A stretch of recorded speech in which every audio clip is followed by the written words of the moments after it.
संस्कार बहुत बड़ी चीज है।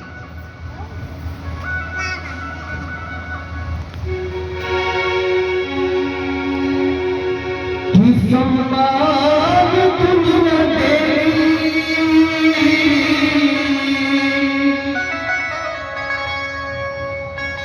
हर सम्मान दुनिया तेरी, भूलेगा और फलेगा माँ बाप और गुरु के कहने पर जो चलेगा। अरे माँ बाप और गुरु इनके कहने पर जो चलेगा वो जीवन में दुनिया में कभी भी किसी भी जगह पर मात नहीं कर सकता। आज आत्मदेव पंडित जी ने जब समझाया तो उसने आज डांट लगा दी। पंडित जी चले गए वन में। आज अपना जो दूसरा बेटा है गाय का, क्योंकि गाय ने फल खाया तो गाय का भी पुत्र हुआ था, उसके केवल कान गाय जैसे थे, पूरा शरीर मनुष्य जैसा था। उससे कहा बेटा क्या करना चाहिए, तो उसने एक ही बात कही पिताजी,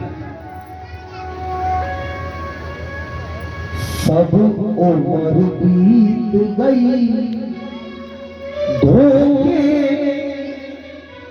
आज भजन करेंगे, कल करेंगे, परसों करेंगे, पहले जात्रा में कर ले, जब सत्यनारायण भगवान की कथा कराएंगे, पहले छोरा को ब्याह हो जाए कि अब छोरा के छोरा है जाए कि अब नाती की नौकरी लग जाए, तब सत्यनारायण भगवान की कथा कराएंगे। प्यारे समय निकल जाओ, मत जाओ।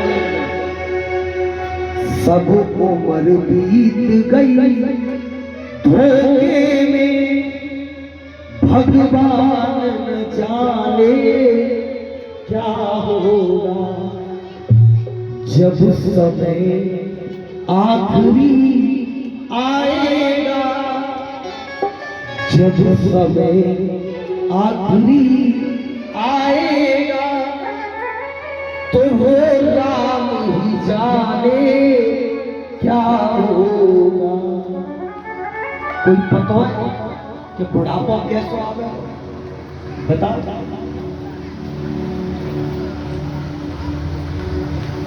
प्यारे भगवान तो घंटी बजाते, सबसे पहले 50 के बाद घंटी बजाओ चालू कर देता है।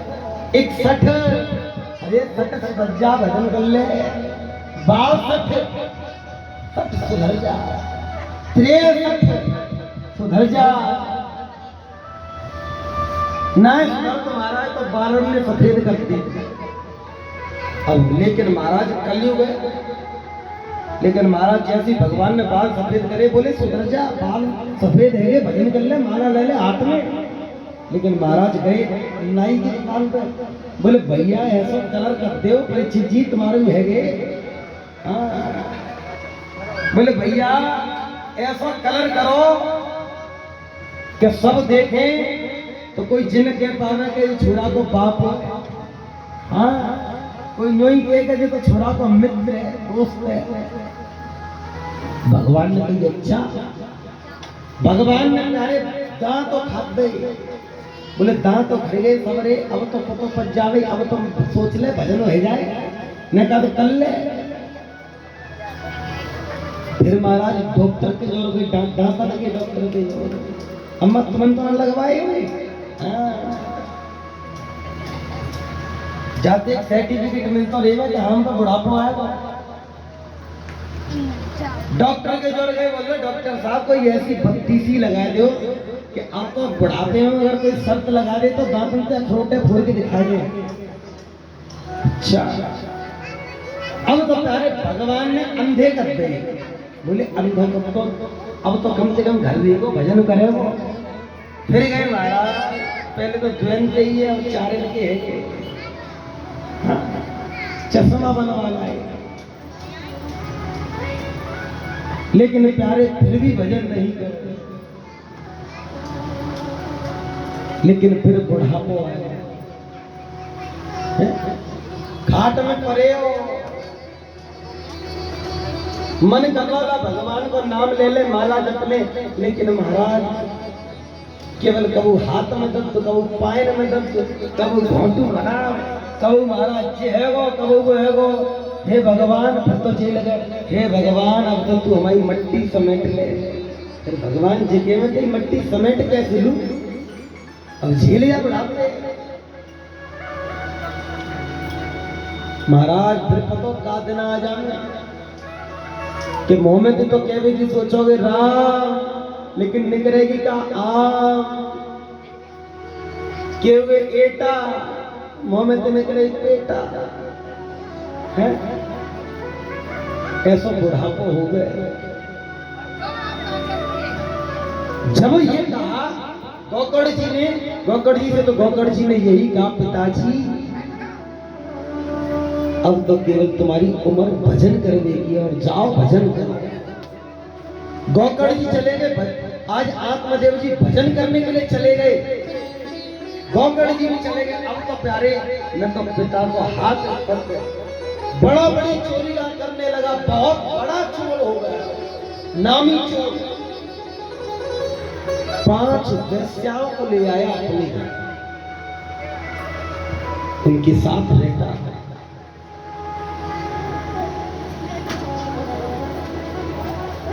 एक दिन उन वेश्याओं ने विचार किया कि ये बहुत बड़ा चोर हो गया है, किसी न किसी दिन तो राजा पकड़ेगा, अगर इसे पकड़ेगा तो हम भी पकड़े जाएंगे और हम वैसे ही मारे जाएंगे।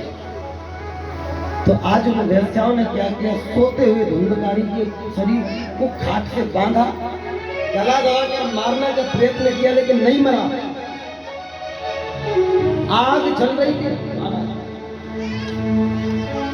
जलती हुई आग महाराज मुख में डाली और मार दिया। मार के उसी के घर में काढ़ के और चली गई।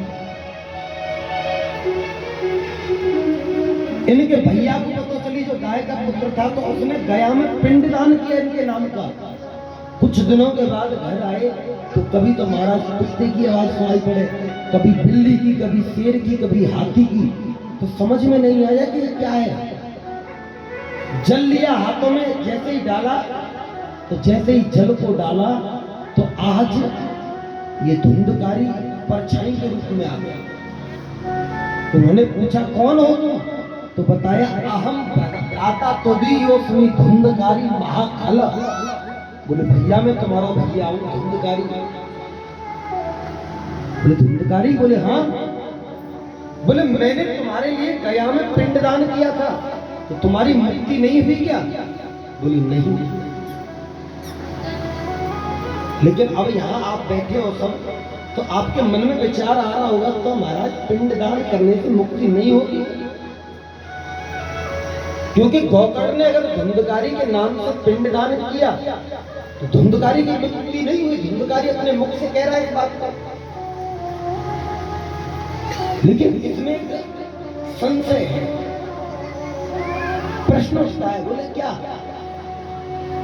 कि जब गोकर्ण जी ने पिंडदान किया तो जब हम कोई भी पूजा करते हैं तो पंडित जी संकल्प कराते हैं कि नहीं कराते? कहते हैं ना, कहो 3 बार श्री विष्णु श्री विष्णु श्री विष्णु। तो जब पंडित जी संकल्प कराते हैं तो उसमें कहते हैं कि अपने नाम का उच्चारण करो, अपने गोत्र का उच्चारण करो। तो हम अपने नाम का और गोत्र का उच्चारण करते हैं। तो ऐसे ही पंडितों ने गोकर्ण से कहा कि अपने नाम का और गोत्र का उच्चारण करो और उनके नाम का, जिनका पिंडदान कर रहे हो उनके नाम का, उनके गोत्र का उच्चारण करो। तो गोकर्ण जी समझते थे कि ये जो धुंधकारी है ये हमारे कुल का है, यानी कि आत्मदेव जी का ही पुत्र है। लेकिन धुंधकारी कौन था? धुंधली की बहन का लड़का था। तो ये तो कुल बदल गया, तो अब मुक्ति कैसे होगी? इसलिए मुक्ति नहीं हुई। बोले अब क्या किया जाए? बोले प्रातः काल जैसे सुबह हो जाएगी तब मैं आपको बताऊंगा कि क्या हुआ। आज प्रातः काल हुई तो सूर्य नारायण भगवान का ध्यान किया तो उन्होंने बताया कि अगर तुम इसकी मुक्ति चाहते हो तो श्रीमद् भागवत कथा कराओ। आज इन्होंने अपने पूरे रिश्तेदारों को, मित्रों को सहयोगियों को मोहल्ले में, गांव में सबसे कहा, सब आए, कथा प्रारंभ हुई। तो धुंधकारी आता, लेकिन हवा इतनी तेज थी महाराज की बैठ नहीं पाता कहीं। तो वहां एक बांस खड़ा था, तो कहा कि तुम ऐसा करो, इस बांस में प्रवेश कर जाओ। तभी से ये बांस लगाया जाता है। जो जो भक्त कथा सुनने वाले यहाँ सच्चे मन से आते हैं, रोज 7 दिन तक नियम से कथा सुनते हैं, उनके जो पितृ होते हैं ना, जो देवता पितृ होते हैं, जो अधोगति को प्राप्त हो जाते हैं, उन सबका उद्धार हो जाता है।